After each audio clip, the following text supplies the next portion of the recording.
안녕하세요. 오늘 워크샵을 진행할 락플레이스 플랫폼 서비스 팀에서 근무하고 있는 송민우라고 합니다. 워크샵 시작 전에 이벤트에 관한 안내 말씀드리겠습니다. 본 워크샵을 시청해 주신 후 설문조사를 해주시는 분들 중 추첨을 통해 50분께 스타벅스 기프티콘을 지급해 드리는 이벤트를 진행 중입니다. 끝까지 집중해서 시청해 주시고 이벤트에도 많은 관심 부탁드립니다. 그리고 Q&A의 경우 워크샵 진행 시 오른쪽 QA 게시판을 통해 실시간으로 답변 드릴 예정입니다. 그러면 바로 워크샵을 진행을 하도록 하겠습니다. 오늘 진행할 내용은 JBoss EAP on Azure 앱 서비스에 관련된 내용을 진행을 하도록 하겠습니다. 오늘 진행할 아젠다를 설명을 드리겠습니다. 오늘 진행할 내용은 기본적으로 데모를 기반으로 한 Azure 앱 서비스를 어떻게 활용하는지에 대한 내용으로 진행을 할 거고요. JBoss는 Azure 앱 서비스에서 제공을 하는 컨테이너, JBoss 컨테이너를 사용하는 데모를 준비를 했습니다. 먼저 오늘 첫 번째 시간은 개발 환경에 대한 소개를 간단히 진행을 할 거고요. 여기서는 왜 Azure 위에 JBoss EAP로 개발을 해야 되는가, 그리고 JBoss EAP가 뭔지, 와일드플라이가 뭔지에 대한 설명을 드릴 거고요. 그리고 Azure 앱 서비스에 대한 설명을 드리고 진행을 하겠습니다. 오늘 진행하는 데모에서는 GitHub를 계속 사용을 할 건데요. GitHub에서 제공을 하는 GitHub 액션을 이용해서 CI/CD를 구현하는 데모가 준비되어 있습니다. 두 번째로는 개발 환경하고 형상 관리에 대한 데모를 진행할 건데요. 기본적으로 이제 앱 서비스를 사용할 때 개발 프로세스를 좀 설명을 드리고요. JBoss를 이제 로컬에서 테스트할 수 있는 환경을 설정하는 JBoss 이클립스 플러그인을 설정하는 방법을 좀 데모로 보여드릴까 합니다. JBoss를 사용하시는 분들 중에 많이 이클립스를 많이 사용하시는데요. 이클립스에서도 톰캣처럼 JBoss 플러그인을 사용해서 로컬 테스트가 가능합니다. 그 내용을 이제 데모로 좀 준비를 했고요. 세 번째로는 인프라 설정에 대한 데모를 보여드리도록 하겠습니다. 실제 앱 서비스가 어떻게 동작을 하는지를 보여드리는 데모가 될 거고요. 애저에 있는 데이터베이스를 먼저 생성을 할 거고요. 흔히 많이 쓰는 MySQL 기반의 애저 데이터베이스 for MySQL을 먼저 생성을 할 거고요. 애저 앱 서비스를 만들고 그 데이터베이스로 접속을 하는 그런 데모를 진행할 거고요. 애저 앱 서비스에서 제공하는 JBoss EAP에서 데이터 소스를 설정하는 데모도 추가로 진행을 할 예정입니다. 네 번째 서비스 배포에서는 저희가 기본적으로 스프링 프레임워크에서 샘플로 제공하는 JPESTO라는 애완동물 쇼핑몰 어플리케이션을 배포를 할 거고요. 그 프레임워크이 어플리케이션이 기본적으로 스프링으로 되어 있습니다. 그래서 스프링에서 애저 앱 서비스에 설정한 데이터베이스를 어떻게 사용하는지에 대한 데모를 진행을 하도록 하겠습니다. 마지막으로는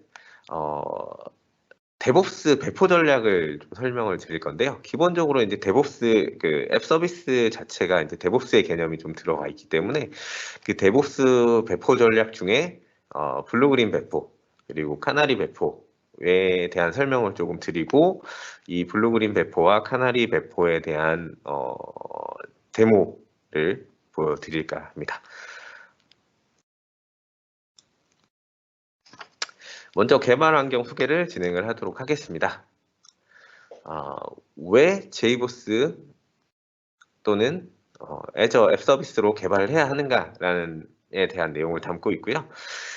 먼저 기본 방식과 오픈소스를 사용한 오픈소스는 이제 JBoss EAP가 되겠죠.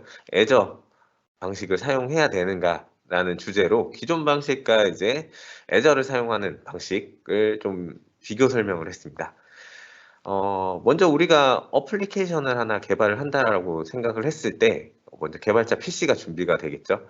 그리고 그에 따른 이제 저장소. 우리는 이제 오늘은 GitHub를 사용을 할 텐데요. 기본적으로 이제 개발에 필요한 저장소가 구축이 돼야 되고요. 이 전통적인 방식에서는 이 저장소도 구축을 해야 되겠죠. 예전 같은 경우는 뭐 서버전 같은 그런 솔루션을 사용해서 형상관리 저장소를 구축을 했을 거고요. 그리고 저장소가 구축이 된 이후에 실제로 이제 개발 서버라든지 스테이징 서버 같은 시스템을 구축을 해야 됩니다.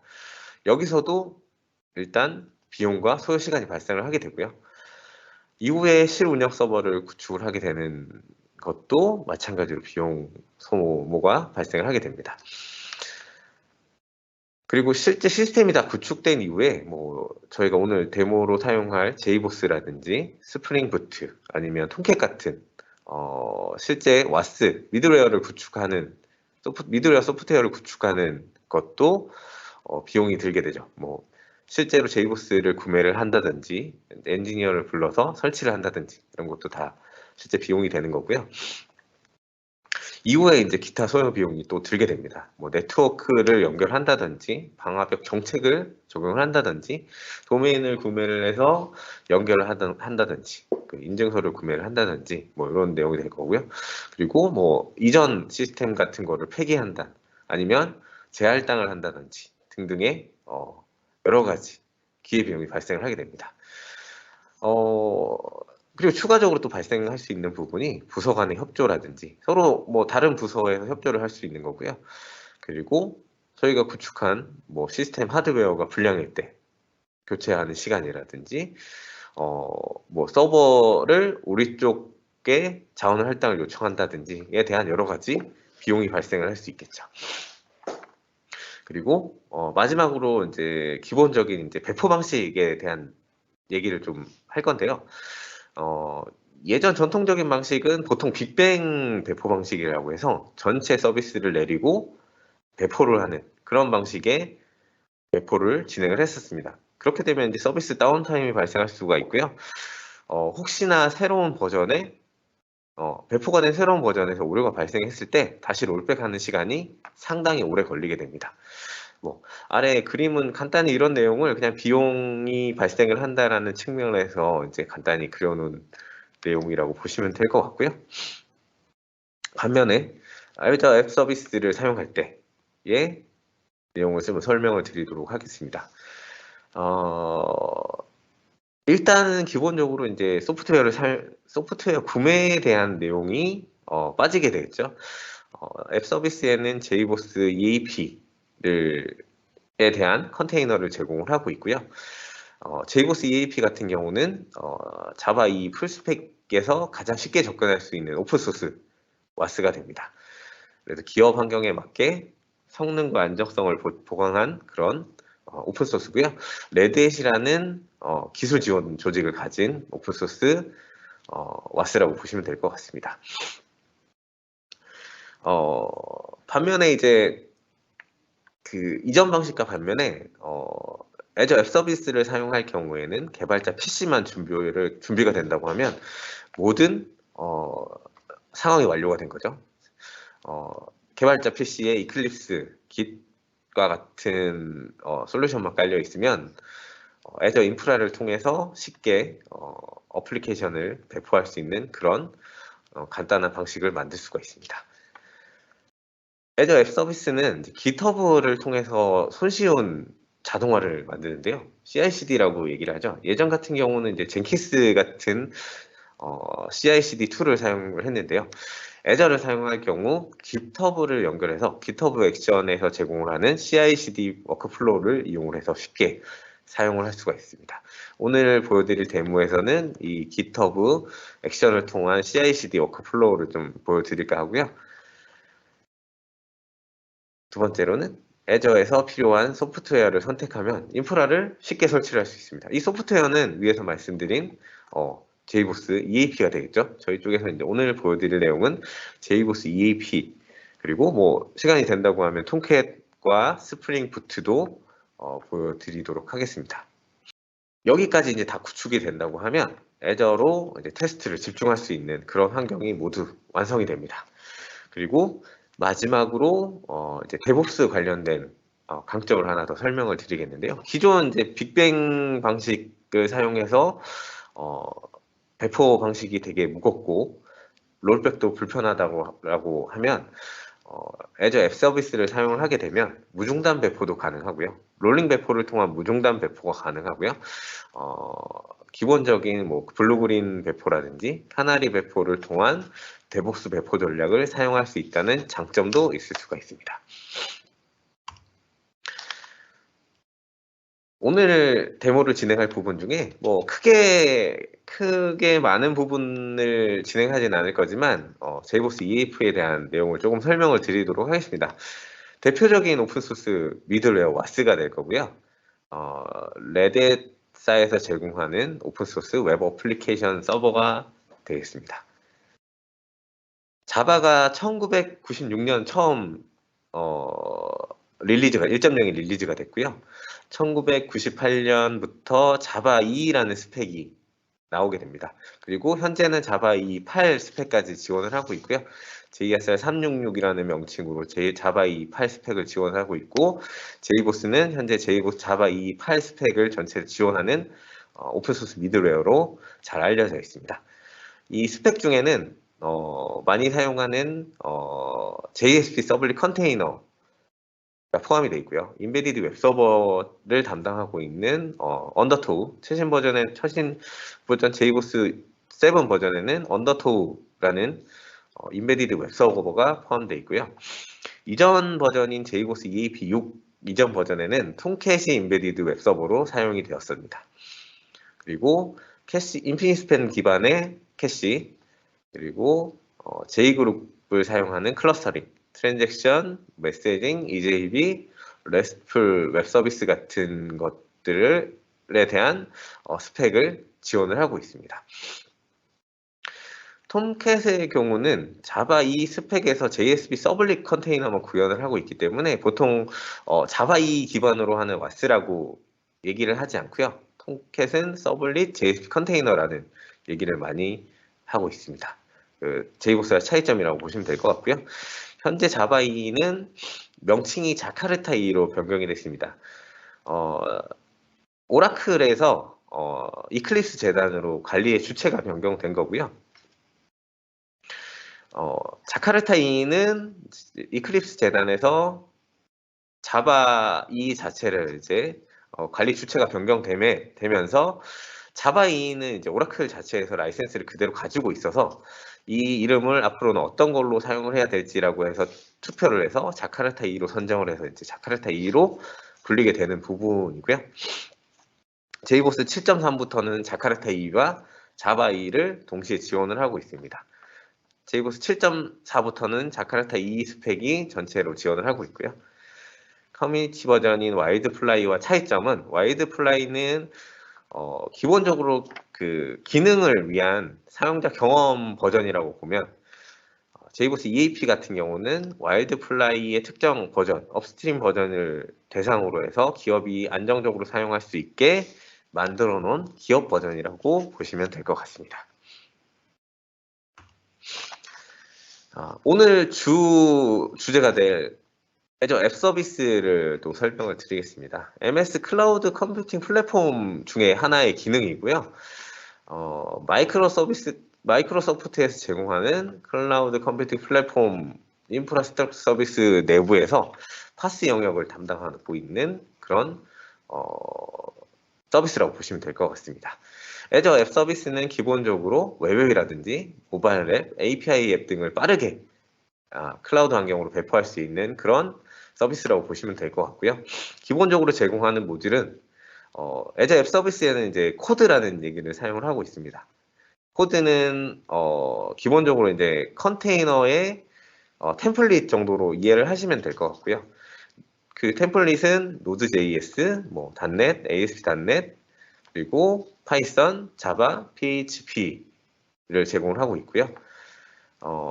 파이썬은 장고하고 플라스크를 제공하고 있고요. 자바 같은 경우는 제이보스 EAP, 톰캣, 그리고 인베디드 웹서버가 가능한 뭐 스프링 부트를 제공할 수 있는 인베디드 자바를 제공하고 있습니다.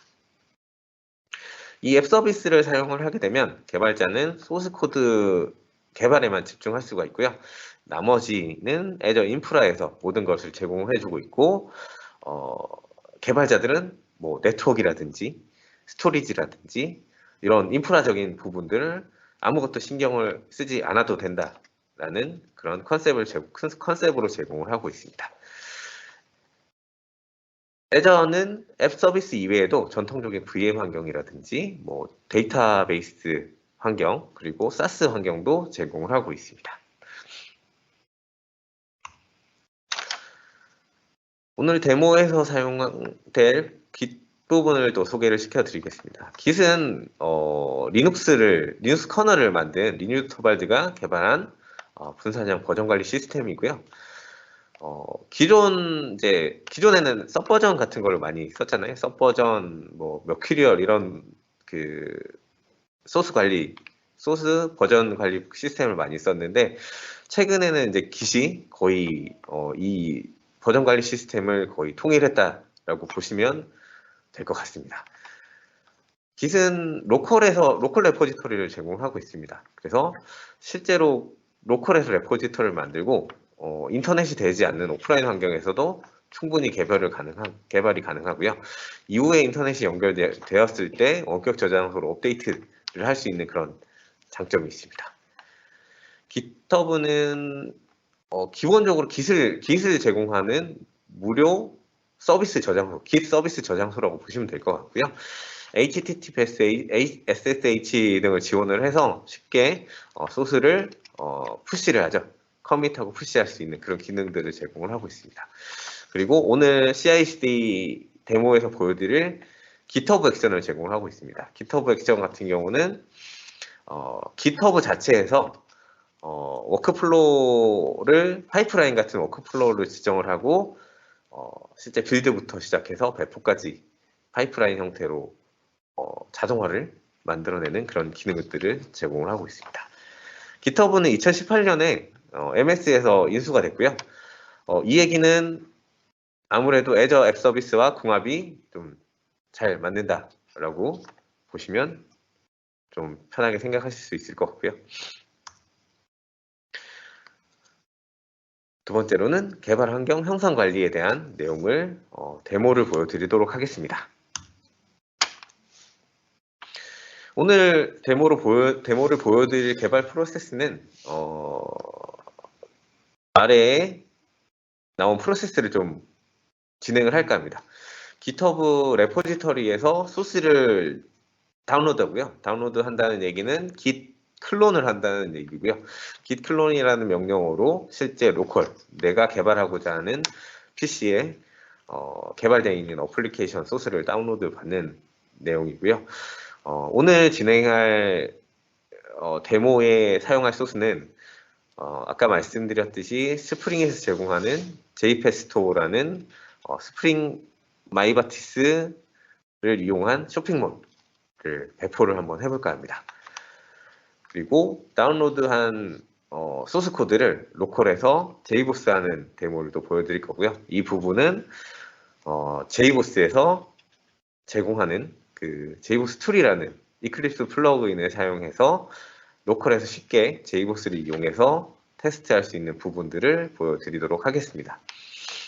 그리고 실제로 소스를 변경하고 Git에 뭐 커밋하는 레포지터리에 커밋하는 내용과 그리고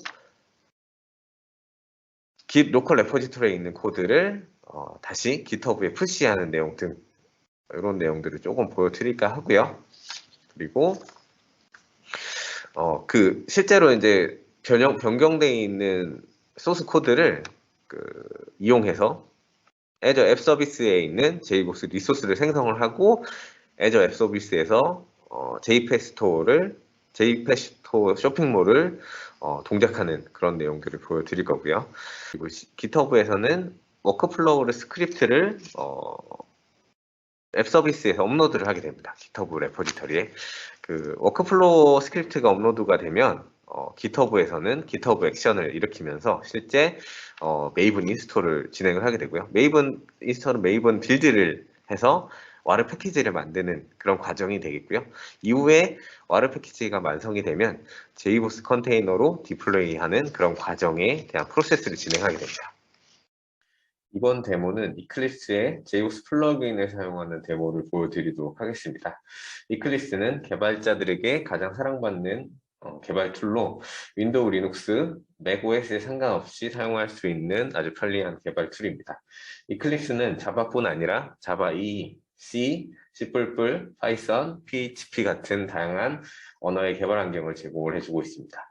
오늘 데모는 자바 2 버전의 이클립스를 다운로드를 받고 제이보스 툴을 사용해서 제이보스를 로컬 PC에서 편하게 사용할 수 있는 데모를 보여드리도록 하겠습니다. 제이보스 툴로 제이보스를 다운로드 받은 다음에 스프링 기반의 샘플 어플리케이션인 JPEG 스토어를 로컬 PC에 배포를 하고 쉽게 로컬에서 테스트하는 데모를 보여드리도록 하겠습니다. 먼저 PC에 이클립스를 다운로드를 받습니다. 이클립스는 자바 2 버전의 이클립스를 받았고요. 이클립스를 실행하면 다음과 같은 화면을 보실 수가 있고요. 하단에 보면 서버 탭을 보실 수가 있습니다. 서버 탭을 클릭해 보시면 여러 가지 메뉴를 확인하실 수 있는데요. 그 중에 아파치 부분을 클릭을 해 보시면 다양한 톰캣 버전의 플러그인들을 확인할 수 있습니다. 기본적으로 톰캣은 이클립스 플러그인에서 제공을 하는 모듈 중에 하나고요. 먼저 톰캣을 간단하게 보여드리겠습니다. 톰캣의 최신 버전인 10점 버전을 클릭을 하게 되면 다음과 같은 화면이 나타나고요. 톰캣을 직접 PC로 다운로드 받아서 설치하는 방식이 아닌 이클립스를 통해서 자동으로 다운로드를 받고 설치해주는 환경을 제공을 하고 있습니다. 다운로드와 설치 버튼을 클릭을 하게 되면요. 이렇게 라이센스 동의를 클릭을 하면 디렉토리 선택하는 화면이 나오고요. 선택하는 화면에서 톰캣을 설치할 디렉토리를 지정해 주게 됩니다. 저는 서버스라는 디렉토리를 지정을 하게 되고요. 지정을 하게 되면 해당 톰캣 버전의 톰캣 버전을 톰캣 사이트에서 자동으로 다운받아서 압축을 해제하고 해당 디렉토리를 설치를 하게 됩니다. 이렇게 해서 클릭을 하게 되면 실제로 톰캣이 설치가 되고 프로젝트에 있는 어플리케이션을 톰캣으로 배포할 수 있는 화면이 표시가 되게 됩니다. 다 완료가 된 거고요. 하단의 서버 탭에서 이제 톰캣을 확인할 수가 있습니다. 톰캣 10 버전이 설치가 된 거고요. 톰캣을 클릭을 하게 되면 톰캣을 실행할 수 있는 버튼이 활성화되고요. 톰캣을 실행을 하게 되면 실제 톰캣이 기동되는 로그를 확인할 수 있습니다. 콘솔 로그를 확인하시면 톰캣이 실행되어 있는 화면을 보실 수가 있겠죠.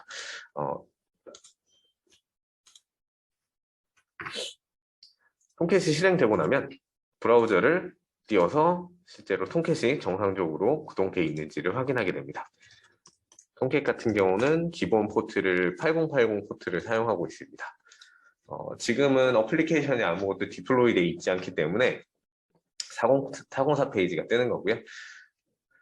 제이보스를 설치하고 난 이후에 어플리케이션을 좀 배포를 할 건데요. 톰캣도 같이 한번 보여드리도록 하겠습니다. 다시 이클립스로 돌아와서 톰캣을 종료를 하고요. 서버 탭에서 제이보스를 추가를 하도록 합니다. 톰캣이랑 동일한 방식이고요. 서버를 추가를 하게 되고요. 하단에 보시면 레드의 제이보스 미드웨어라는 탭이 있습니다. 제이보스 미드웨어라는 탭을 선택을 하시면 제이보스 AS, 와일드플라이 앤 EAP 서버 툴이 나오는데요. 기본적으로 제이보스 툴이라는 플러그인이 설치가 되어 있지 않기 때문에 제이보스 서버 목록을 확인하실 수 없습니다. 해당 리스트를 클릭하시고 넥스트를 선택을 하게 되면 패키지를 다운로드 받게 되고요. 그 이후에 라이센스를 동의 여부를 물어봅니다. 라이센스 동의 여부를 확인하고 클릭을 하게 되면 하단에 보시면 제이보스 툴을 설치를 하는 메뉴가 나오게 됩니다. 시간은 한 5분에서 10분 정도가 소요될 거고요. 인터넷에 따라 속도는 차이가 날 수 있습니다. 그 설치하는 중에 저희는 깃 레포지터리를 추가를 해보도록 하겠습니다.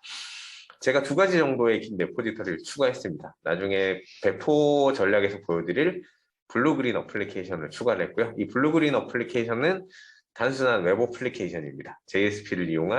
JSP와 서블릿을 이용한 블루그린 배포 방안을 예제로 보여드릴 어플리케이션이고요. JPEG 스토어는 스프링 프레임워크 예제인 쇼핑몰 어플리케이션입니다. 깃을 추가하는 방식을 간단하게 보여드리면요. 상단에 리모트 클론 버튼이 있고요. 이 클론 버튼을 클릭하게 되면 실제로 깃허브에 있는 아니면 다른 깃랩도 포함이 되겠죠. 깃 서버에 있는 URL을 입력할 수 있게 되고요. 저는 추가로 어플리케이션 하나를 또 추가를 해보도록 하겠습니다.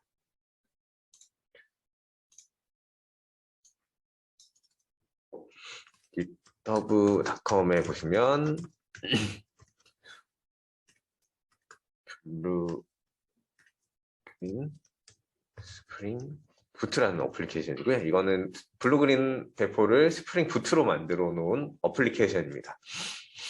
이 주소를 그대로 복사를 하면 되는 거고요. 이 주소를 그대로 복사해서 붙여 넣으시고 넥스트를 클릭하게 되면 이렇게 그 레포지터의 브런치를 확인할 수 있습니다. 브런치를 확인하시고 피니시를 하게 되면 내 로컬 레포지터리에 실제 어플리케이션이 배포가 되고요. 블루그린 스프링 부트 어플리케이션이 배포가 된 내용을 확인할 수가 있습니다. 어플리케이션 두 개는 지금 사라진 걸 확인할 수 있는데요. 제가 이전에 배포를 했다가 기존 로컬 레포지터를 삭제했기 때문에 이렇게 사라진 내용을 확인할 수 있고요. 똑같이 한번 추가를 해보겠습니다. 스프링 부트 이외에 블루그린 어플리케이션을 추가를 하는 거고요. 그럼 블루그린 어플리케이션을 추가를 하게 되고요. 블루그린 클론 똑같이 내 로컬 레포지토리로 다운로드를 받게 됩니다. 두 개의 어플리케이션을 다운로드를 받았고요.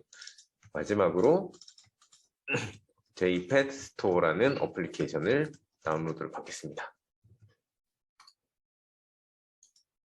클론으로 해서 어플리케이션을 다운로드를 받겠습니다. 지금 세 가지 어플리케이션을 다운로드를 받았고요. 이 어플리케이션을 실제로 사용하기 위해서는 프로젝트로 이 어플리케이션을 옮겨 주셔야 됩니다. 간단하게 블루그린 어플리케이션을 저희 프로젝트 탭으로 옮기게 되고요. 여기 보시면 임포트 프로젝트를 선택을 하면 이 어플리케이션을 실제로 이클립스에서 사용하는 프로젝트로 만드는 과정을 보실 수가 있고요. 왼쪽 탭에 보시면 블루그린 어플리케이션이라는 프로젝트 익스플로러 탭에 블루그린 어플리케이션이 생성되었습니다. 이클립스는 약간 보수적이기 때문에 기존 버전에서 만들어진 어플리케이션들은 이렇게 에러가 뜰 수가 있거든요. 그래서 이렇게 에러가 뜬 부분들은 간단하게 설정을 해서 변경을 해 주실 수가 있고요. 저는 이제 메이븐 의존성이 좀 변경이 된 부분이 있어서 간단하게 플러그인만 추가를 해 주도록 하겠습니다. 플러그인을 추가를 하면 메이븐 에러가 없어졌고요. 실제 어플리케이션을 한번 빌드를 해보도록 하겠습니다.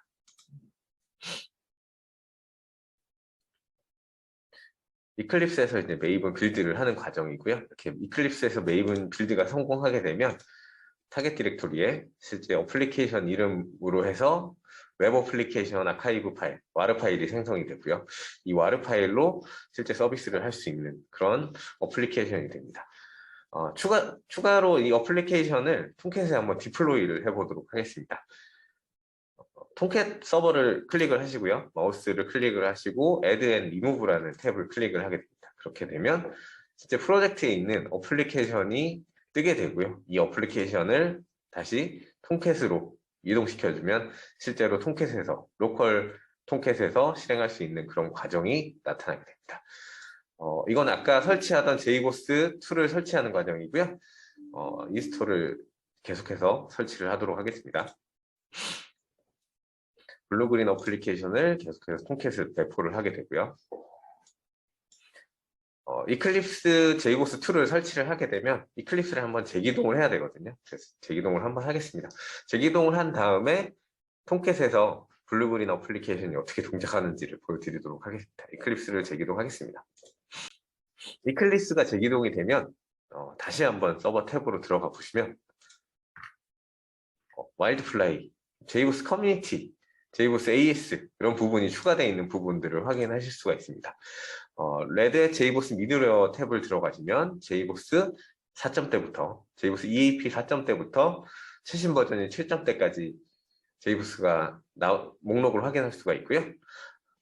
먼저 진행하던 톰캣에서 블루그린 어플리케이션을 보여주는 데모를 한 번 더 진행을 하고 그 다음에 JBoss를 설치하는 과정을 진행을 하겠습니다. 톰캣을 클릭하게 되면 아까 Add and Remove라는 버튼을 클릭해서 블루그린 어플리케이션을 옮겼고요. 옮기고 나서 톰캣을 기동을 하게 됩니다. 톰캣을 기동하게 되면 이제 톰캣이 쭉 뜨게 되고요.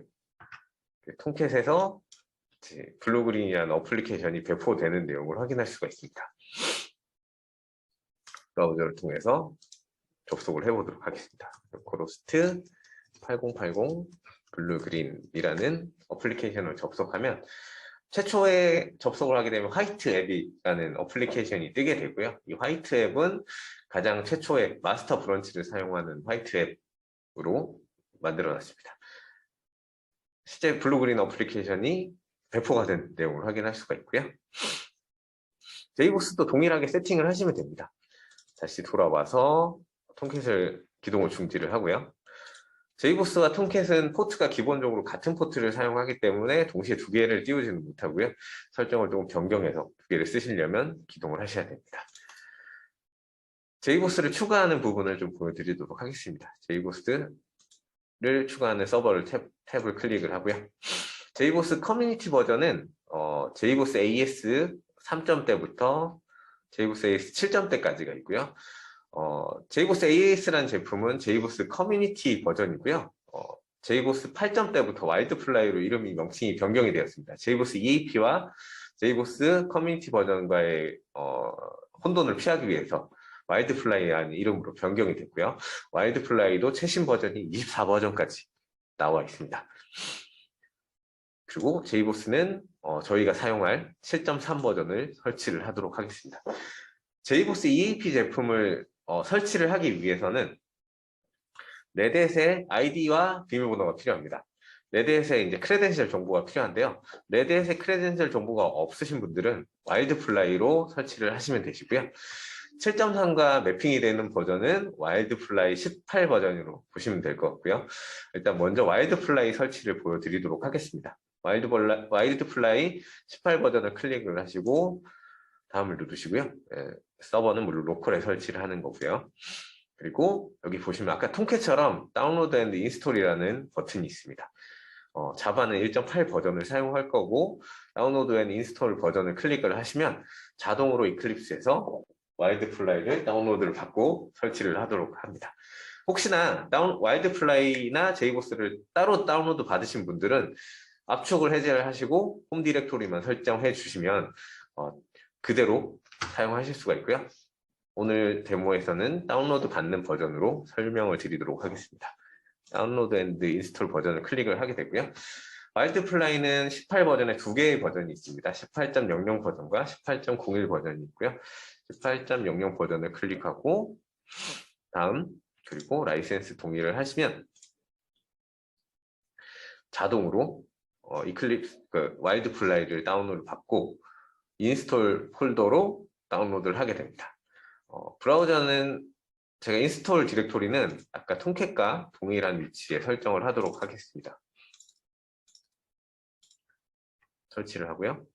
피니시를 클릭을 하게 되면 이클립스에서는 자동으로 와일드플라이를 다운로드 받고요. 설치하는 과정을 겪게 됩니다. 인터넷 환경에 따라 조금씩 틀릴 수가 있는데요. 와일드플라이 자체가 용량이 그렇게 크지 않기 때문에 시간은 그렇게 오래 걸리지 않습니다. 보통 JBoss와 와일드플라이는 200메가 정도의 용량을 차지를 하고 있고요. 이렇게 설치가 되면 이제 넥스트라는 버튼을 클릭을 해보도록 하겠습니다. 그럼 아까 톰캣과 동일한 Add and Remove 탭이 나오게 되고요. 지금 추가되어 있는 블루그린 어플리케이션을 다시 와일드플라이로 넘겨주게 됩니다. 이 과정이 끝나고 되면 와일드플라이 서버가 생성이 되고요. 이 와일드플라이 서버를 클릭을 하고 시작을 하게 되면 실제 어플리케이션을 디플로이를 하고 와일드플라이를 기동하는 과정을 보게 되십니다. 로그를 보시면 블루그린 어플리케이션이 배포가 되어 있는 부분을 확인하실 수가 있고요. 기본적으로 와일드플라이나 제이보스는 디플로이 스캐너가 동작을 하기 때문에 여기 경고가 뜰 수도 있거든요. 이 경고는 무시를 해주셔도 상관이 없습니다. 다시 접속을 해서 동일한 어플리케이션이죠. 브라우저를 기동하고 제이보스를 접속해보면 블루그린이라는 컨텍스트로 에러가 나는 걸 볼 수가 있습니다. 제이보스는 그 블루그린 어플리케이션 컨텍스트를 루트로 잡아놨기 때문에 루트로 접속을 하시면 되고요. 이 부분은 제이보스의 간단한 설정 부분을 좀 설명을 드리도록 하겠습니다. 블루그린 어플리케이션의 소스를 간단히 살펴보면요. web-inf에 jboss-web.xml이라는 태그 XML 정보가 있습니다. 이 XML 정보의 컨텍스트 루트가 실제 슬러시로 들어가 있기 때문에 어플리케이션을 접속하게 되면 무조건 루트로 배포가 루트로 접속을 해야 되는 거고요. 이 컨텍스트 루트를 변경을 하게 되면 그 변경되는 어플리케이션을 붙게 되거든요. 제가 한번 보여드리도록 하겠습니다. 블루그린이라고 다시 컨텍스트를 변경을 하게 되면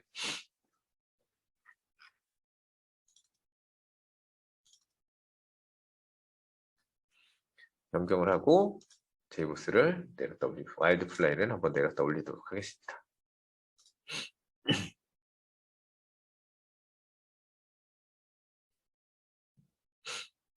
다시 블루그린 어플리케이션을 내렸다 올렸고요. 다시 한번 탭에서 8080 포트로 접속을 하면 와일드플라이의 메인 페이지가 보이게 되고요. 아까 보이던 어플리케이션이 지금 안 보이시죠? 그리고 다시 한번 블루그린이라는 컨텍스트로 접속하게 되면 아까 저희가 확인했던 그런 어플리케이션을 확인을 할 수 있습니다. 다시 이클립스로 돌아와서 저희는 마지막으로 제이보스 EAP 버전에 대한 설치 과정을 보여드리도록 하겠습니다. 동일하게 서버 탭으로 들어가시고요. 레드 제이보스 미들웨어를 선택을 하시고 오늘 앱 서비스에서 사용할 제이보스 7.3 버전을 클릭을 하게 됩니다. 와일드플라이와 동일하고요. 똑같은 과정을 거치게 되면 제이보스는 이렇게 아이디 패스워드를 묻는 창이 하나 더 뜨게 됩니다. 이제 레드햇에서 회원을 가입을 하시고 레드햇 계정을 발급받으시면 권한이 있는 사용자에게 레드햇 엔터프라이즈 어플리케이션 서버를 다운로드 받을 수 있는 자격이 주어지는데요. 그 아이디를 추가를 하시게 됩니다. 저는 제 아이디로 사용해서 한번 다운로드 받아보겠습니다.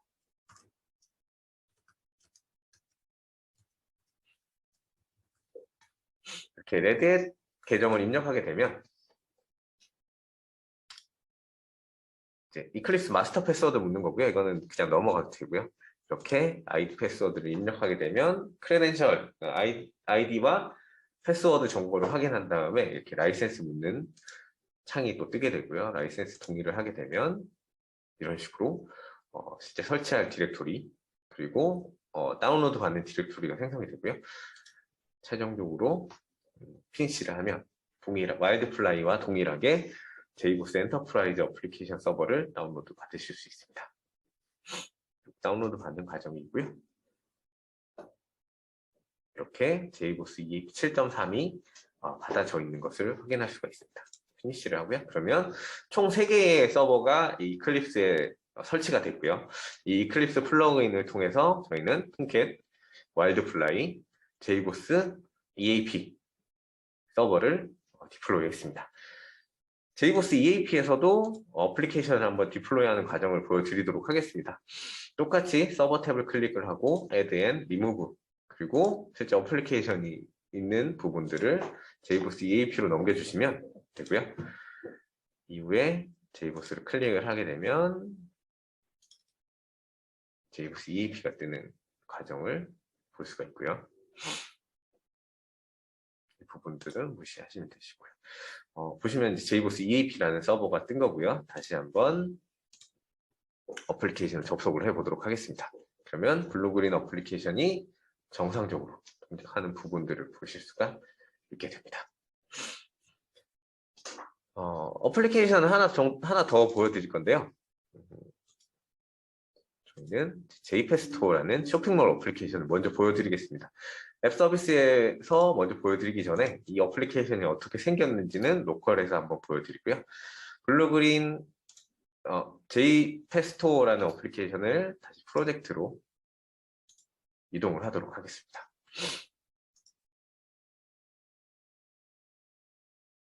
그리고 JPESTO라는 어플리케이션이 생성이 됐고요. 이 어플리케이션은 정상적으로 빌드가 되는지 한번 확인을 해보도록 하겠습니다. JPESTO도 의존성 문제가 조금 있기 때문에 빌드하는 부분에 플러그인을 하나 설치를 하도록 하고요.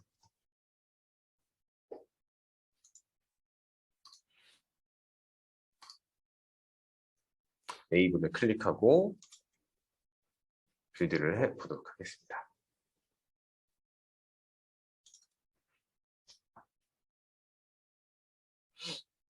최초의 메이븐을 빌드를 하게 되면 의존성에 관련되어 있는 자료 파일을 전부 로컬 PC로 다운로드를 하게 됩니다. 저는 미리 의존성 있는 자료 파일들을 전부 다운로드 받은 상태라 시간이 그렇게 오래 걸리지는 않고요.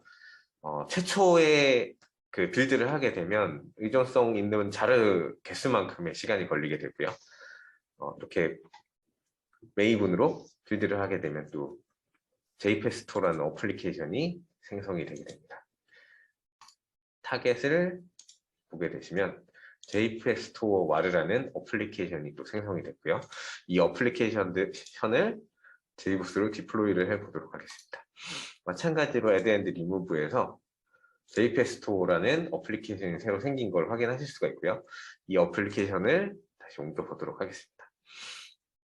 이렇게 배포를 하게 되면 실제 두 개의 어플리케이션이 배포가 된 거거든요. JPESTO와 블루그린 어플리케이션.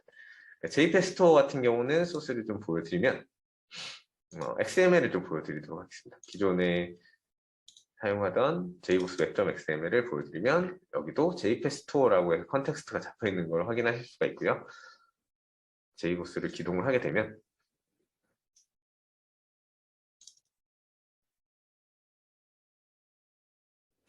JPESTO와 블루그린 어플리케이션 두 가지를 배포하는 과정을 보실 수가 있습니다. 다시 브라우저로 돌아와서 JPESTO라는 컨텍스트를 치게 되면 Welcome to JPESTO라고 뜨게 되고요. 쇼핑몰 쪽으로 접속을 하게 되면 이렇게 앵무새 표시를 확인할 수 있습니다. 메인 페이지까지는 DB를 사용하는 부분은 아니고요. 실제 카테고리를 들어가야지만 이제 DB에서 데이터를 로딩하는 부분들을 확인할 수 있고요. 저희는 다음 데모에서는 앱 서비스에서 실제 DB로 연결하는 부분들을 보여드리도록 하겠습니다. 이후 데모가 끝나면 실제 이제 애저 앱 서비스를 어떻게 사용하는지에 대한 내용을 보여드릴 겁니다. JPESTO라는 그 어플리케이션은 실제 데이터베이스를 사용하고 있습니다. 기본 샘플은 HSQL이라는 메모리 DB를 기반으로 사용을 하고 있고요. 저희는 이 JPESTO라는 쇼핑몰을 데이터 소스, JBoss에서 사용하는 데이터 소스를 사용하게 한번 만들어 볼 거고요. 그리고 DBCP라는 데이터 소스 라이브러리를 통해서 DB로 접속하게 해보는 그런 데모를 보여드릴 예정입니다. 먼저 데이터베이스를 설정을 해야 되는데요. 애저에서는 애저 데이터베이스라는 서비스를 통해서 데이터베이스를 쉽게 만들 수 있는데요. 그 중에 저희는 MySQL을 이용한 애저 데이터베이스 for MySQL을 이용해서 샘플 MySQL 데이터 소스를 만들고요. JPESTO에 있는 스키마를 업로드를 하고 그 DB를 이용해서 JPESTO 쇼핑몰을 사용할 수 있게 설정을 한번 해보도록 하겠습니다. 이후에 이제 실제 앱 서비스를 만드는 설정을 할 거고요. 실제 앱 서비스는 애저 포탈로 로그인을 한 다음에 애저 앱 서비스라는 리소스를 생성을 하게 됩니다. 리소스를 생성하게 되면 실제 컨테이너를 만들 때 구성 요소 런타임 스택이라고 하거든요. 자바를 쓸 건지 PHP를 쓸 건지 노드를 쓸 건지 이런 요소를 선택을 하게 되고요. 그리고 자바 웹서버 스택이라고 해서 실제 뭐 JBoss를 쓸 건지 톰캣을 쓸 건지 아니면 스프링 부트 뭐 인베디드 웹서버를 사용할 건지에 대한 선택을 할 수 있게 됩니다. 운영체제도 두 가지를 제공을 하고 있습니다. 리눅스 또는 윈도우를 제공을 하고 있고요. 지역은 뭐 AWS 정한 리전 같은 의미로 보시면 될 것 같고요. 코리아 센트럴을 선택을 하고 만들기를 클릭을 하게 되면 기본 1분에서 2분 정도 소요가 되면 제이보스 컨테이너가 배포가 되는 것을 확인할 수가 있습니다. URL이 노출이 되고요. 배포가 끝난 리소스가 생성이 된 다음에는 URL이 노출되고 그 URL로 접속을 하면 제이보스 페이지가 보이는 게 아니고요. 배포 이전이기 때문에 파킹 페이지가 보이게 됩니다. 거기에는 애저 매뉴얼로 연결되어 있는 페이지가 템플릿 페이지가 하나 보이게 되고요. 이후에 저희는 GitHub랑 연동하는 설정을 할 거고요. 저희가 초기 앱 서비스 리소스를 만들 때는 GitHub와 연동하지 않았습니다. 물론 초기에 만들 때부터 GitHub를 연동할 수도 있고요. 이후에 리소스를 다 만든 다음에 배포하는 설정도 가능합니다. 저희는 배포가 되는 부분들을 보여드리기 위해서 리소스를 따로 만들고 배포 센터를 이용해서 실제 GitHub에 있는 JPEG 스토어라는 어플리케이션을 배포하는 과정을 보여드리도록 하겠습니다. 배포 센터를 연결하면 실제로 GitHub 계정을 입력하게 됩니다. 저는 이미 GitHub를 연결해 놓은 상태라 제 크레덴셜이 이미 연결되어 있는 상태라 바로 제 GitHub에 있는 레포지터리를 모두 사용할 수 있는 거고요. 그 다음에 리포지터리를 선택하고 브런치를 선택을 하게 되면 실제 어플리케이션이 배포가 되는 걸 확인할 수가 있습니다. 배포가 되면 GitHub로 바로 연결이 되게 됩니다. GitHub에서 GitHub 액션이라는 탭으로 연결을 되는 메뉴가 생성이 되고요. 그 메뉴를 보게 되면 GitHub에서 실제 배포가 일어나는 과정들을 파이프라인 형태로 확인할 수가 있습니다. 이 부분이 이제 실제 GitHub 액션을 이용한 CI/CD라고 보시면 될 것 같습니다.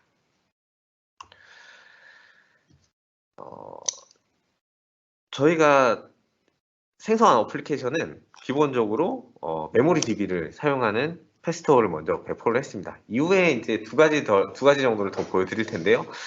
제이보스에 있는 데이터베이스를 사용하는 데이터 소스를 사용하는 데모를 하나 보여드릴 거고요.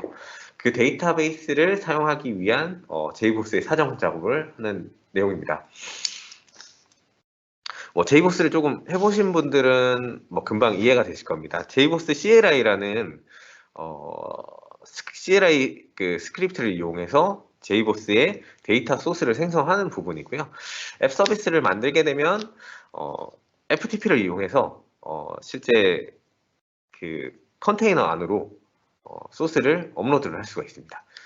그 업로드를 한 내용들을 제이보스 CLI로 실행을 하게 되고요. 그 CLI를 실행하게 되면 제이보스의 데이터 소스를 바로 설치할 수 있는 그런 기능들도 제공을 하고 있습니다. 이 부분도 이제 데모로 한번 보여드릴 거고요.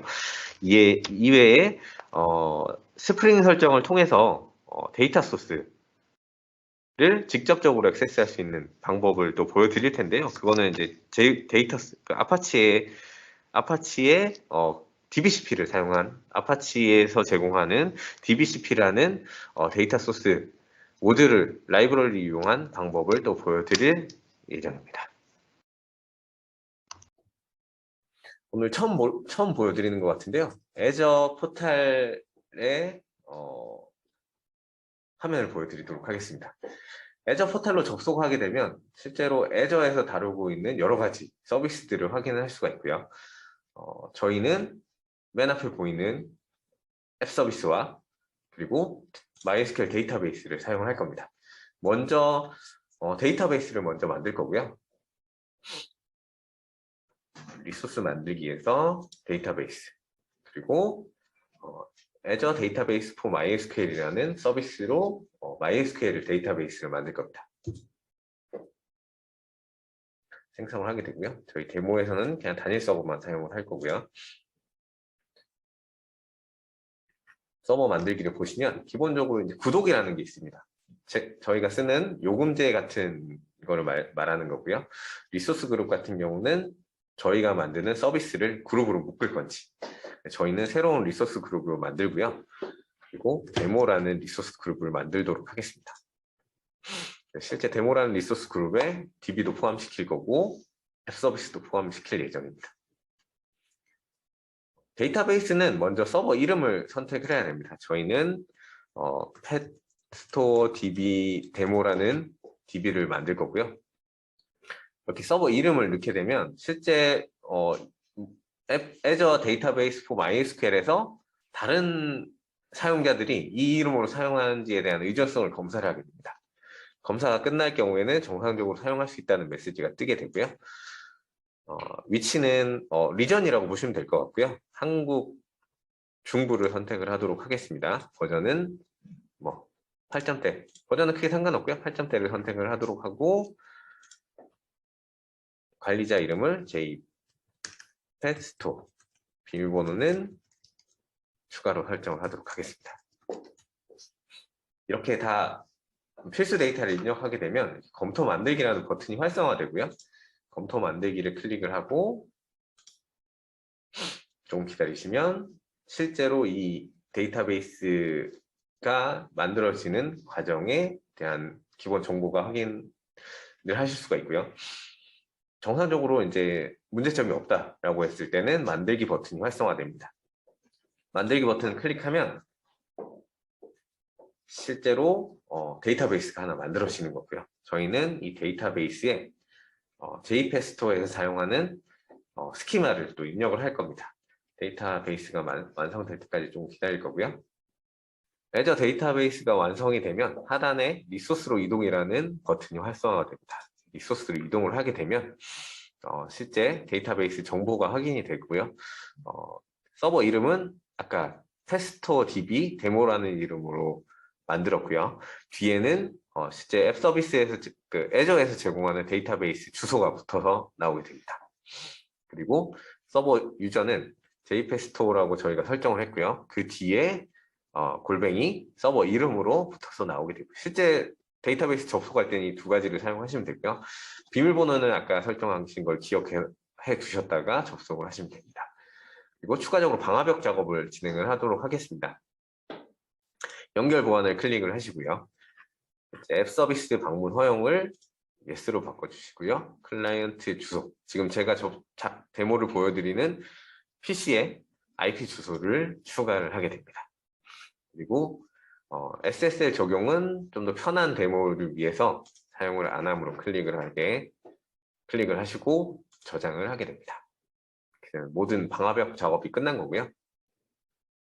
실제로 제 PC에서 접속을 할 수 있게 된 상황입니다.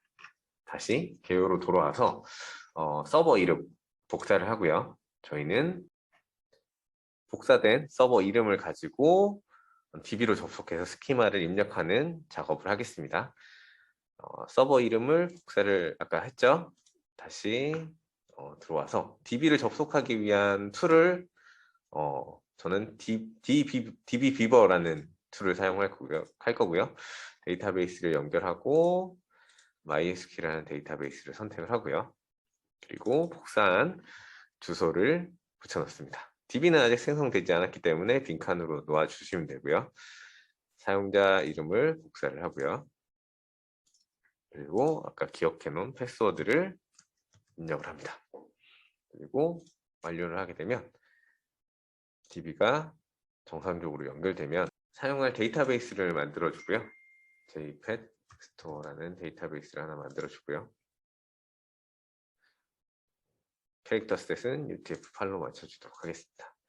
데이터베이스에 실제 데이터를 이제 가져오는 거고요. 데이터 가져오기를 통해서 도구에서 리스토어를 사용해서 데이터를 가져오도록 하겠습니다. 이제 스키마는 두 가지 스키마가 있고요. 두 가지 스키마에서 jpetstore 스키마를 먼저 임포트를 하게 되고요. 그리고 스키마가 임포트가 됐고요. 다시 jpetstore의 테이블을 보시면 실제 사용하는 테이블이 임포트된 걸 확인할 수가 있고요. 그 다음에는 데이터를 입력해야 되겠죠. 데이터를 입력을 하도록 하겠습니다. 데이터까지 입력을 하고요. 데이터까지 입력이 되면 실제로 그 테이블 안에 데이터가 입력이 되고요. SQL 탭을 선택을 해서 어카운트에 정상적으로 데이터가 입력되어 있는지 확인을 하도록 하겠습니다. 그러면 DB에 입력된 데이터를 확인할 수가 있고요. 여기까지가 애저 데이터베이스에 대한 설정이었습니다. 이제 본격적으로 애저 앱 서비스를 사용하는 법을 설명을 드리도록 하겠습니다. 다시 애저 포털로 돌아가서요. 앱 서비스 버튼을 클릭하게 됩니다. 앱 서비스 버튼을 클릭을 하고 만들기를 클릭을 하고요. 왼쪽에 키들을 지우도록 하고요. 저희는 리소스 그룹을 데모, 아까 만들어뒀던 데모로 선택을 하게 되고요. 그리고 이제 앱 서비스의 이름을 만들어야 됩니다. 앱 서비스의 이름도 중복이 되면 안 되기 때문에 중복되지 않은 이름으로 하나 선택을 하게 되고요. 펫스토어 DB라는 데모라고 해서 한번 만들어 보도록 하겠습니다. 검증을 거친 뒤에 실제로 사용이 가능하다라고 하면 이렇게 체크 표시가 뜨게 되고요. 그리고 게시 쪽에 보시면 코드하고 도커 컨테이너가 있습니다. 기본적으로 컨테이너이기 때문에 도커 컨테이너로도 배포가 가능하고요. 코드 같은 경우는 아까 설명드렸지 런타임 스택을 선택을 할 수가 있습니다. 이건 템플릿이라고 보시면 될 것 같고요. .NET, ASP.NET, 자바, Node.js, PHP, 그리고 파이썬, 루비까지 제공을 하고 있습니다. 저희는 자바 스택을 선택을 할 거고요. 웹서버 스택은 기본적으로 인베디드 웹서버 자바, 런타임 자바가 포함이 되어 있는데 저희는 JBoss EAP를 선택을 할 겁니다. 기본적으로 자바 웹서버 스택에서는 JBoss 톰캣을 선택을 할 수가 있고요. 스프링 부트를 사용하실 때는 자바 SE, 인베디드 웹서버를 선택을 해주시면 해당 자르 파일을 실행하는 그런 스프링 부트와 같은 어플리케이션을 실행할 수 있습니다. 저희는 JBoss EAP 7 버전을 선택을 할 거고요. 운영체제는 리눅스, 윈도우가 선택이 가능한데요. JBoss 같은 경우는 리눅스밖에 선택을 할 수가 없습니다. .NET 같은 경우는 윈도우가 활성화가 되겠죠. 지역은 리전 같은 경우는 다시 코리안 센트럴로 선택을 할 거고요. 마지막으로 앱 서비스 요금제입니다. 요금제 같은 경우는 실제 이 컨테이너의 용량을 결정하는 건데요. 새로 만들기를 해서 한번 보여드리도록 하겠습니다. 펫스토어 데모라는 요금제를 하나 만들고요. 크기 변경을 선택을 하시면 해당 컨테이너의 크기를 선택할 수 있습니다. 저희는 CPU 2코어에 8기가의 메모리를 선택이 되어 있고요. 최대 8코어에 32기가까지 확장이 가능하십니다. 적용을 하고 컴퓨터 만들기를 클릭을 하게 되면 만들기를 클릭하도록 하겠습니다. 그러면 실제 컨테이너가 이제 배포가 되는 거고요. JBoss EAP라는 EAP의 컨테이너로 앱 서비스가 배포가 되는 겁니다. 지금 데모에서는 실제로 어플리케이션을 배포는 하진 않았고요. 이 컨테이너가 정상적으로 뜨게 되면 어플리케이션을 배포하는 과정을 보여드리도록 하겠습니다. 밑에 리소스가 나타났고요. 이 리소스를 클릭하게 되면 페스토어 데모 앱 서비스가 생성된 것을 확인할 수가 있고요. URL 페스토어 데모 azure 웹사이트 넷을 클릭을 하시면 이 앱 서비스의 파킹 페이지를 볼 수가 있습니다. 파킹 페이지는 기본 예제 페이지고요. 이 지금 앱 서비스가 어떻게 구성되어 있는지를 보여주는 샘플 그 매뉴얼로 연결된 링크를 포함하고 있습니다. 여기서 저희는 JBoss의 데이터 소스를 사용할 수 있도록 설정을 할 거고요. 기본 슬롯을 보시면 FTP 호스트가 나와 있습니다. 이 호스트에 보면 호스트 주소가 나와 있고요. 여기를 접속하기 위해서는 배포센터에 FTP 자격증명이라고 확인하실 수가 있습니다. 이 FTP 자격증명을 복사를 하시고요. 저희 파이즐라를 이용해서 FTP로 접속을 하도록 하겠습니다. 사용자 이름, 비밀번호를 복사를 할 거고요. 복사를 해서 접속을 하게 되면 실제 JBoss 컨테이너로 접속을 하게 됐고요. JBoss가 기동하면서 이제 실행할 스크립트를 업로드를 할 건데요. 디벨롭먼트의 툴이라는 디렉토리에 저희가 미리 생성한 스타트업 스크립트 JBoss CLI 모드를 업로드를 하도록 하겠습니다.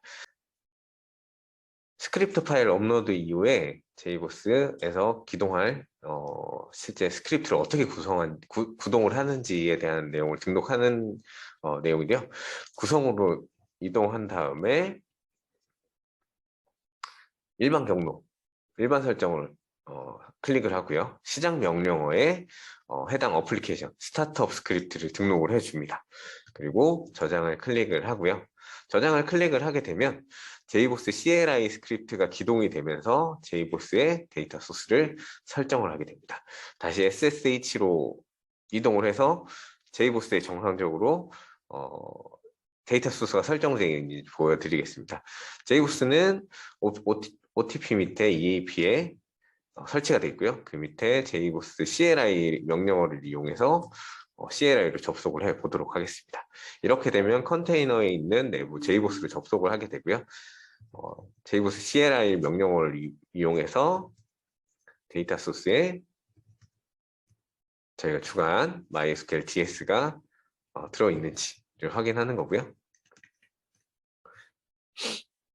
read resource라는 명령어로 실제 데이터 소스가 정상적으로 들어있는지를 확인하겠습니다.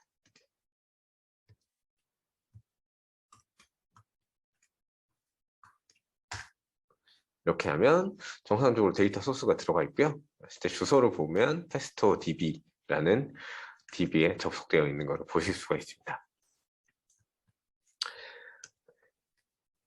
추가로 정상적으로 이 커넥션 풀이 정상적으로 접속이 되는지는 테스트 커넥션 인풀이라는 JBoss CLI 명령으로 연결을 할 수가 있고요. 여기 보시면은 리절트가 true로 나오면 정상적으로, 아웃컴이 true로 나오면, success로 나오면 정상적으로 DB와의 연결이 정상적으로 되어 있다고 보시면 될 것 같고요.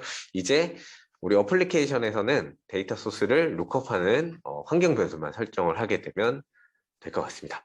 기본적으로 이제 환경 설정은 제인의 이름으로 사용을 하게 되고요. 다시 앱 서비스의 환경 설정으로 돌아가도록 하겠습니다.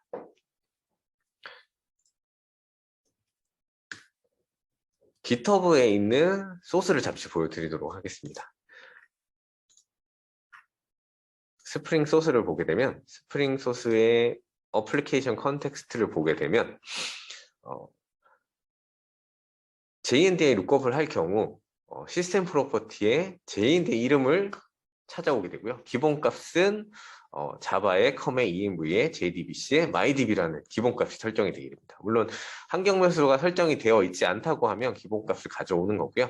저희는 db 언더바 JNDI라는 환경 변수를 추가해서 해당 JPEG 스토어에서는 JBoss의 JNDI 명을 찾아오도록 설정을 하는 거고요. DBCP를 사용하는 부분을 설명을 드리면 DBCP는 DB의 클래스부터 시작해서 DB URL, DB 사용자 패스워드까지 입력을 하는 그런 과정을 겪게 됩니다. 해당 저희 디플로이 버전은 JNDI 룩업을 하는 버전이고요. 해당 버전으로 설정하는 샘플을 좀 보여드리겠습니다.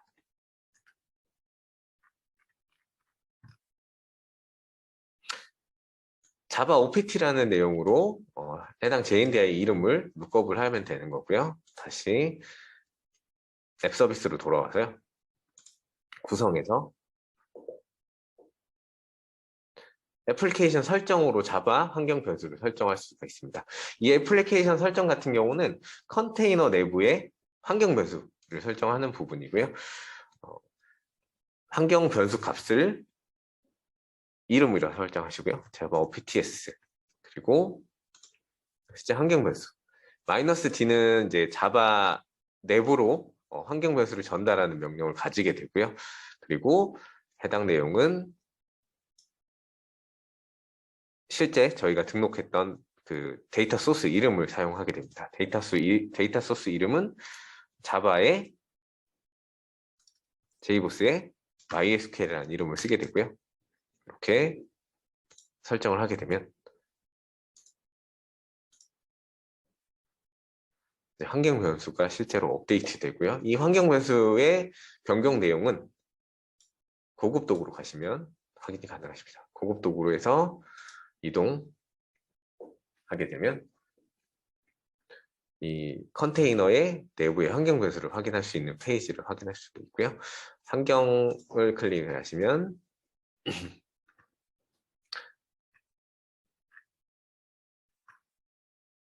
아직까지 적용이 되진 않은 거고요. 저장을 하게 되면 기본적으로 컨테이너가 이제 재기동되면서 환경 변수를 적용하게 되고요. 환경 변수를 이제 다시 다시 리플래시 했을 때 db JNDI는 자바 JBoss의 MySQL DS를 불러오는 것을 확인할 수가 있습니다. 이제 JBoss의 데이터 소스를 쓰기 위한 모든 준비가 된 거고요. 다시 이제 어플리케이션을 디플로이 해보도록 하겠습니다. 다시 앱 서비스로 돌아와서 배포센터에 배포 쪽으로 들어가서요. 소스 코드를 선택을 하시고요. 이 소스 코드는 기본적으로 저장소를 제공하는 저장소를 선택을 하게 됩니다. GitHub를 저희는 쓸 거고요. 비트버킷이나 외부 내부에 있는 깃을 사용해서 배포를 하실 수가 있고요. 저희는 GitHub를 선택하게 됩니다. GitHub를 선택하면 GitHub로 이제 로그인할 수 있는 계정을 입력해야 되고요. 아이디 패스워드로 로그인을 하게 되면 그 계정에 대한 크레덴셜이 생성이 되게 됩니다. 저 같은 경우는 로그인을 한번 해놨기 때문에 크레덴셜이 존재를 하게 되고요. 제 GitHub 레포지토리에 있는 모든 레포지토리를 액세스할 수 있습니다. 조직을 선택을 하시고요. 리포지터리를 선택을 하게 됩니다. 리포지터리 같은 경우는 제 GitHub에 있는 모든 소스들을 다 볼 수가 있고요. 오늘 예제는 JPasto 샘플을 가지고 설정을 할 거고요. 세 가지 예제 중에 JNDI를 이용해서 설정을 하도록 하겠습니다. 이렇게 설정을 하게 되면 이제 워크플로우 옵션이라는 게 생성이 되는데요. 이 워크플로우, 기존에 말씀드렸던 GitHub 액션을 이용해서 배포를 하는 CI/CD를 구성하는 방식입니다. 배포를 하게 되면 앱 서비스에서 GitHub로 JNDI 페스터 DB 데모.yaml이라는 워크플로우를 푸시를 하게 되고요. 이제 그 파일을 가지고 GitHub 액션이 일어나게 됩니다. 파일 미리 보기를 보시면 이제 워크플로우 구성이 어떻게 되어 있는지를 보실 수가 있고요. .github라는 GitHub의 워크플로우라는 디렉토리 안에 JNDI 페스토 db.db-yaml이라는 야물 스크립트가 푸시가 되게 되고요. 그 야물 스크립트의 내용은 JNDI라는 브런치에 푸시가 되면 잡을 실행할 거고요. 그 잡에서는 빌드를 일으키고 실제 컨테이너로 디플로이를 일으키는 그런 옵션이 들어가 있습니다. 한번 저장을 해보도록 하겠습니다.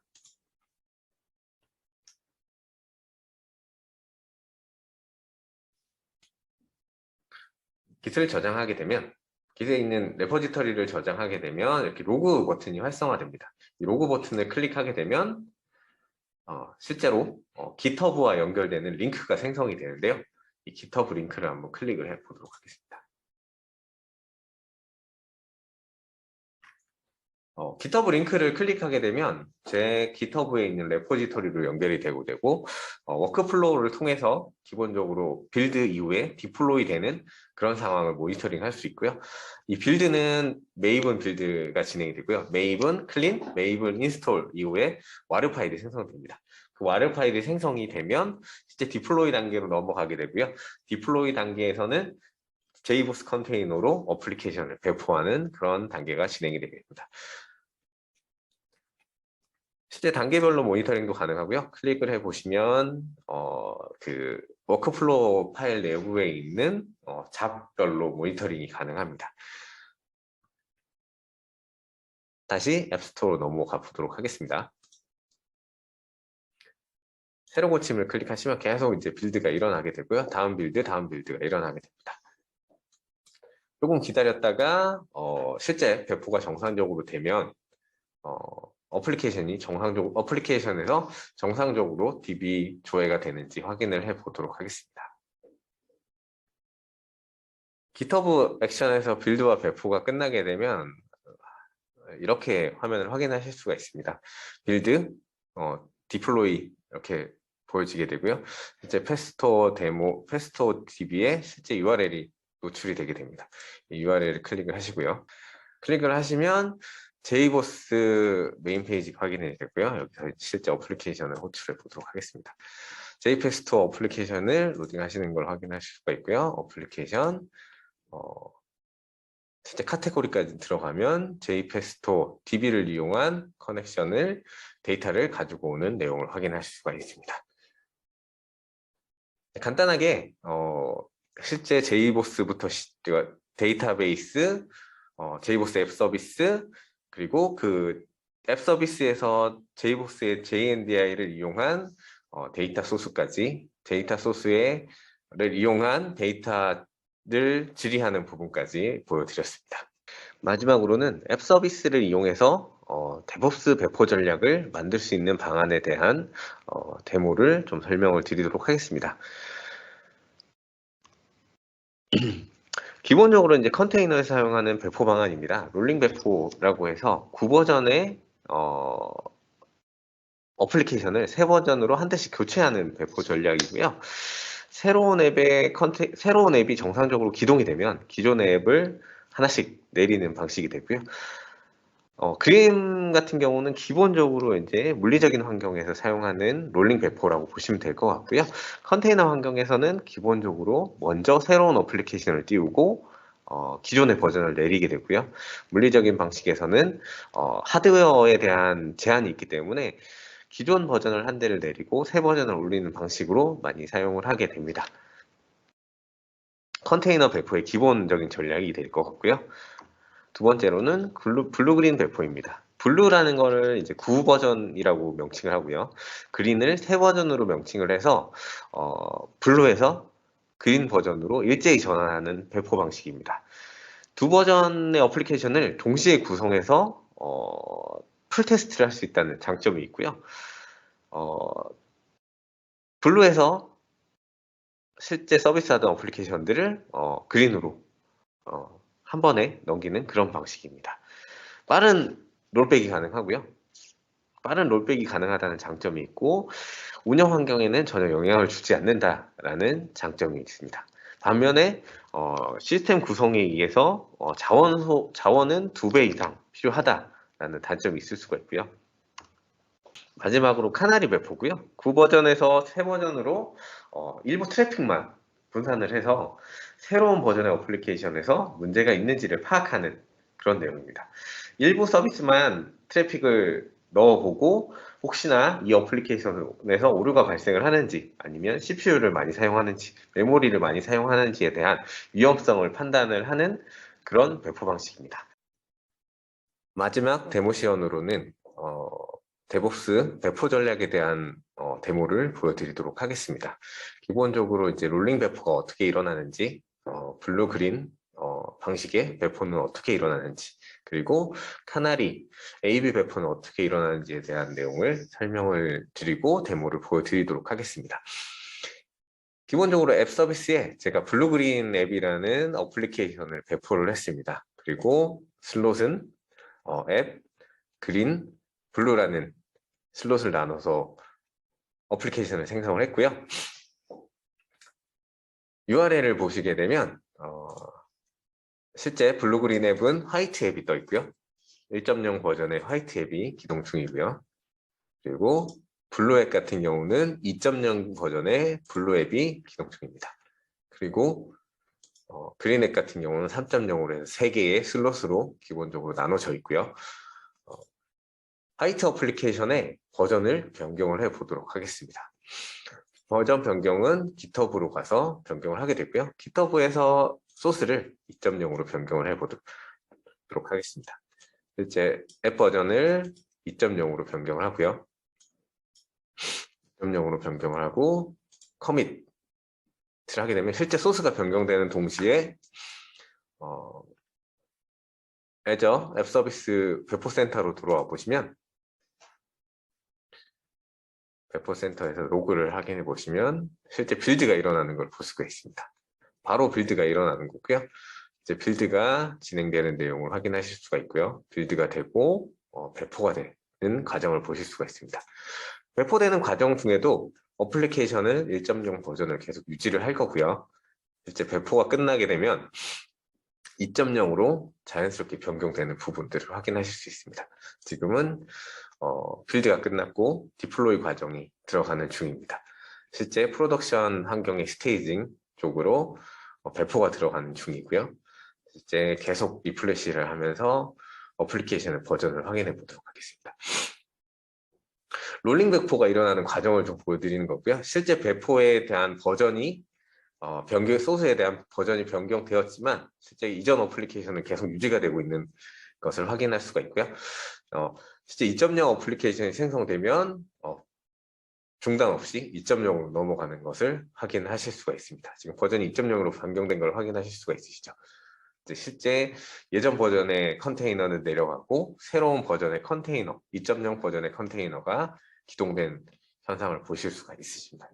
이게 기본적인 컨테이너의 롤링 배포 방식이고요. 두 번째, 블루그린은 어떻게 구현하는지, 앱 서비스에서 실제 블루그린 배포는 어떻게 구현하는지를 보여드리도록 하겠습니다. 배포 슬롯에서 보시면은 슬롯 교환이라는 것을 보실 수가 있으십니다. 슬롯 교환을 통해서 블루 앱을 소스가 원본이 되고요. 대상이 그린 앱이 됩니다. 그래서 실제 블루 앱을 그린으로 변경하겠다라는 내용이고요. 해당 내용을 교환을 하게 되면 그린을 계속 확인해 보도록 하겠습니다. 그린은 3.0이고요. 교환을 하게 되면 그린을 계속 보고 있으면 이제 슬롯이 교환되면 기존 어플리케이션의 바로 버전이 블루로 변경되는 것을 보실 수 있으십니다. 플래시를 계속 해보도록 하고요. 슬롯이 교환되는 과정 중입니다. 블루를 그린으로 교환했다 라는 내용이고요. 그러면 기존 어플리케이션이 없어지는 게 아니고요. 서로의 어플리케이션 버전이 변경되는 내용이고요. 이 부분들은 기본적으로 앞단에 로드 밸런서에 이제 밸런싱을 수정하는 거라 기존 어플리케이션 그리고 이전 어플리케이션의 변경이 전혀 일어나지 않습니다. 또 장애가 났을 때 금방 다시 롤백할 수 있다는 장점이 있죠. 지금 보시면은 그린이 블루로 변경되어 있는 내용을 확인하실 수가 있고요. 마지막으로 카나리 배포를 보여드리도록 하겠습니다. 기본 슬롯에서 보시면 트래픽을 이제 100%가 프로덕션 환경으로 받아들이는 걸 볼 수가 있는데요. 여기 트래픽에서 기본적으로 50%를 그린이라는 슬롯으로 보내도록 하겠습니다. 이렇게 되면 실제로 저희가 받아들이는 어플리케이션은 50대 50으로 화이트 앱과 그린 슬롯으로 보내게 되고요. 계속 요청을 해보도록 하겠습니다. 지금은 슬롯을 스위칭 해놓은 상태라 블루와 화이트 앱이 보이는 상태가 될 거고요. 블루가 계속 요청이 되는 걸 볼 수가 있습니다. 이 블루가 요청되는 이유는 기본적으로 브라우저의 스티키 세션을 유지해야 하기 때문에 최초에 접속했던 그 슬롯으로 계속 보내는 거고요. 크롬에서 기본적으로 쿠키를 삭제 이후에 다시 한번 보내보도록 하겠습니다. 크롬의 어플리케이션 쿠키를 클리어하고요. 그 다음에 리플래시 클리어하고 리플래시 이렇게 하면 5대5 비율로 어플리케이션을 접속을 하시는 것을 확인하실 수가 있습니다. 이런 식으로 이제 카나리 전략을 세우는 거고요. 실제 어플리케이션 버전을 여러 개 분리를 해두고 테스트할 버전의 이제 트래픽을 늘려가면서 진행하실 수 있는 카나리 또는 AB 배포의 데모였습니다. 지금까지 워크숍을 시청해주신 모든 분들께 감사드리며 채팅창에 띄어진 설문 링크 혹은 화면의 QR코드를 통해 설문도 잊지 않으시고 참여 부탁드립니다. 오늘 워크숍을 참여해 주셔서 진심으로 감사드립니다.